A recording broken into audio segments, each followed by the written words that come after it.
Hey everyone, welcome to Reverse Homesteading. It's been a busy weekend here, not in the garden but elsewhere. We've had 3 birthdays and an anniversary, so there must be something I can show you here. We did do a lot of work in the garden this week, so let's have a look.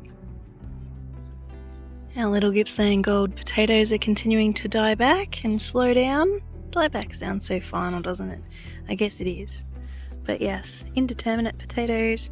So no potatoes growing up the stem as I was hoping they might, but that's okay. We'll still get a good harvest out of that in the next couple of weeks sometime when it's died back completely, so a lot of the energy will go back into the potatoes and hopefully make them a bit bigger. We've got 7 fruit trees in the ground now, dormant ones. I'm pretty happy about that.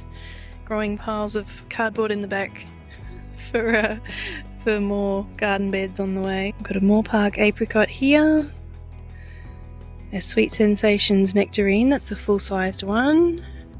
We've got a Granny Smith apple there and a Pink Lady apple. Of course there's the olive tree in the corner that was here when we got here.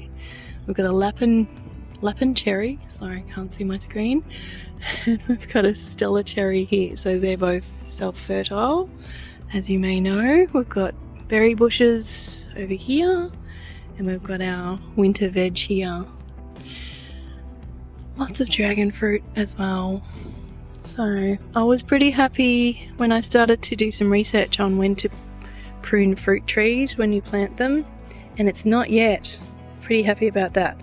We're not even halfway through winter properly, and it says the end of winter, spring for most of them, but when you're espaliering them, gosh that's a hard word to say, espaliering them, it's sometimes different depending upon what kind of variety it is, but I'm pretty happy about these little buds being very healthy here and looking forward to at least some good leaves.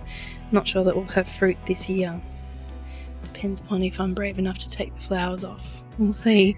I need to do a bit more research. I've had fruit trees before, but I haven't had them long enough for them to do something, so that's the thing when you're renting and moving interstate every now and then. But yes, we shall see. They're little sticks at the moment, but they're sticks of promise. Our green peas are really taken off along here. So I'll finish one of the trellises, and the Swedes and mini bok choy are desperate to go out as well.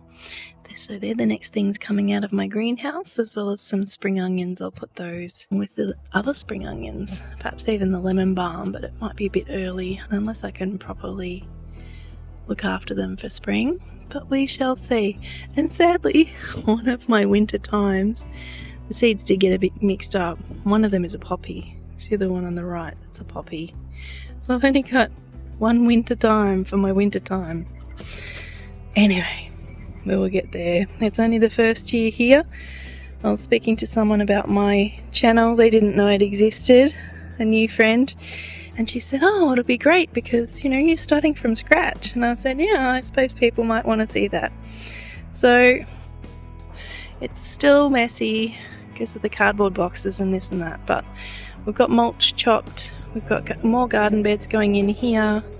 We've got more chipping to do, but we're still really getting things started here in our little homestead in the suburbs. Reversing from big to small, big property to small. If you want to see any of our big property in far north Queensland in the tropics, it's called Rocky Tropics Gardening, tropics with an X. But hopefully by the time we get to summer, there'll be a lot more to see here. So thanks for watching, hope you're having fun in the garden. I'll see you next time.